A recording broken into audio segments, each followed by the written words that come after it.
गावाला कोणताही कार्यक्रम असो एकत्र येऊन सगळे करतात, त्यामुळे खूप आनंद होतो। आज मला गावाला येऊन 4 दिवस झालेले आहेत बघा।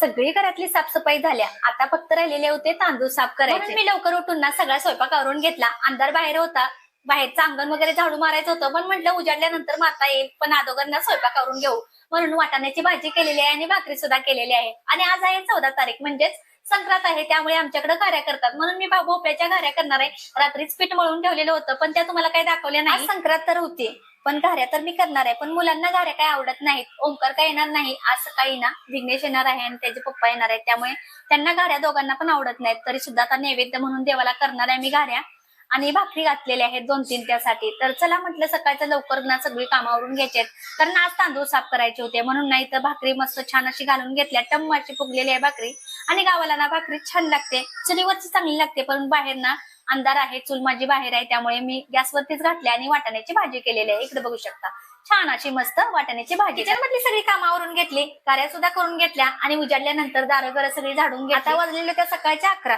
बायकांना बोललेलं होतं तांदूळ साफ करायचं। सगळ्या वाडीतल्या बायका तांदूळ साफ करायला आलेल्या होत्या। खरंच गावची माणसं खूप प्रेमळ आणि साधीभोळी असतात, आणि कार्यक्रम ना एकत्र येऊन छान असे पार पडतात, त्यामुळे खूप मस्त वाटतं गावाला। तर बघू शकता सगळ्या बायका आलेल्या होत्या तांदूळ साफ करायला। सासऱ्यांचं वर्ष श्राद्ध आहे शनिवारी, तर 2-3 दिवस अगोदर ना कीर्तन ठेवलेले आहेत, त्यामुळे संध्याकाळ सकाळ 3 दिवस ना जेवण आहे, त्यामुळे खूप सारे तांदूळ साफ करायचे होते। तर आम्हा चौघींना तर होणार नाही, म्हणून ना सगळ्या वाडीतल्या बायका आलेल्या होत्या साफ करायला। सगळ्यांनी मिळून ना तांदूळ साफ केले। त्यानंतर म्हटलं चला आता मंडप तुम्हाला घालतायत ते दाखवते। तर हा बघा मंडप, उद्यापासून कार्यक्रम इथं चालू होणार आहे, त्यामुळे इथं मंडप असा मोठा असा घातलेला आहे।